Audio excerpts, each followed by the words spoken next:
ये राहुल गांधी तो बहुत डेंजरस ट्रैक में जा रहे हैं। कुछ बोलता है उसके सारे एमपी बहुत ही अनकंफर्टेबल हो जाते हैं, क्योंकि वो डरते हैं ना कि अनाप शनाप बातें करेंगे फिर इसका खामियाजा तो पार्टी को भुगतना पड़ता है। इन लोगों ने भारत को गरीब देश बना के रखा हुआ है, आप सोच भी नहीं सकते।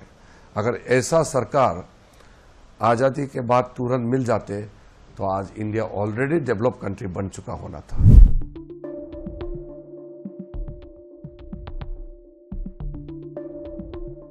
Rahul Gandhi ji leader of opposition है, मैं उसको क्रिटिसाइज करना नहीं चाहता हूं, लेकिन जब प्रधानमंत्री को चोर बोलते हैं, सुप्रीम कोर्ट ने इतना डांट लगाया कि तुम प्रधानमंत्री को चौकीदार चोर बोला, इतना डांट लगाया। राफेल को लेकर के नाप शनाप बातें की, सुप्रीम कोर्ट ने राहुल गांधी जी को डांट लगाया। फिर चाइना ने इतना जमीन ऑक्युपाई किया करके झूठ बोलते हैं, सुप्रीम कोर्ट ने फिर डांट लगाया। आप एक भारतीय होने के नाते इंडियन जैसे बात करो, फिर भी सुनते ही नहीं है। अब राहुल गांधी नहीं सुधर सकते अपने आप को, तो मैं कौन होता हूं उसको सुधारने वाला? मेरा तो बात सुनेंगे ही नहीं, उनके लोगों का बात नहीं सुनता है। और राहुल गांधी कुछ बोलता है उसके सारे एमपी बहुत ही अनकंफर्टेबल हो जाते हैं, क्योंकि वो डरते हैं ना कि अनाप शनाप बातें करेंगे फिर इसका खामियाजा तो पार्टी को भुगतना पड़ता है, तो उनका नुकसान है। हम तो चाहते हैं कि डेमोक्रेसी में ऑपोजिशन पार्टी मजबूत हो। Strong opposition is good for healthy democracy.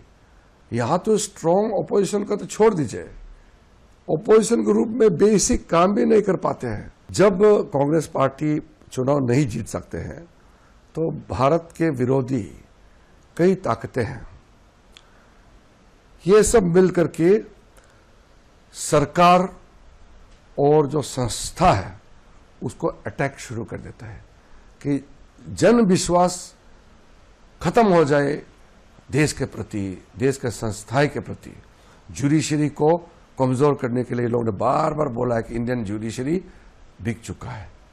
फिर ये कहते हैं कि इलेक्शन कमीशन बिक चुके हैं, फिर बोलते हैं कि सरकार चोरी करके सरकार बनाया है।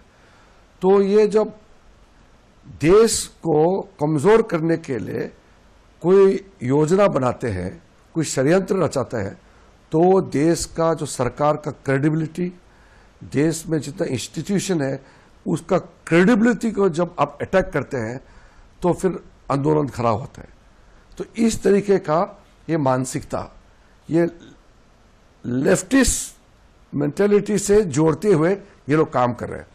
राहुल गांधी से पहले कई कांग्रेस के नेता थे, करप्ट थे होंगे या कमजोर थे होंगे, अच्छे थे होंगे, अलग अलग होते हैं, मगर देश को कमजोर करने के लिए काम नहीं किया।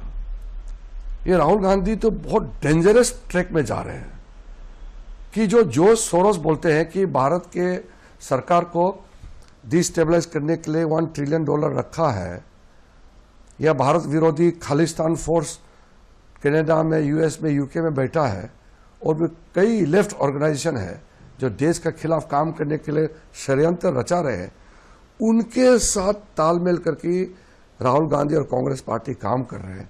ये देश के लिए बहुत ही चिंताजनक ये एक समय है। लेकिन अब आश्वासित रहिए, मोदी जी के लीडरशिप में देश को कोई डिस्टेबलाइज नहीं कर सकता है।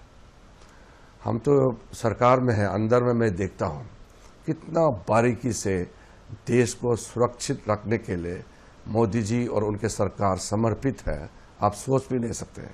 अगर ऐसा सरकार आज़ादी के बाद तुरंत मिल जाते तो आज इंडिया ऑलरेडी डेवलप कंट्री बन चुका होना था। इन लोगों ने भारत को गरीब देश बना कर रखा हुआ है। अब देखा है 2047 तक जो टारगेट है, अभी हमारा 23 इयर्स रह गया, यानी कि 77 इयर्स हम हो गए आज़ादी, उसमें से 60 इयर्स कांग्रेस और उसके साथी इन लोगों ने भारत को एक गरीब राष्ट्र बना कर रखा हुआ था। अब हम 4th लार्जेस्ट इकोनॉमी बन गए हैं।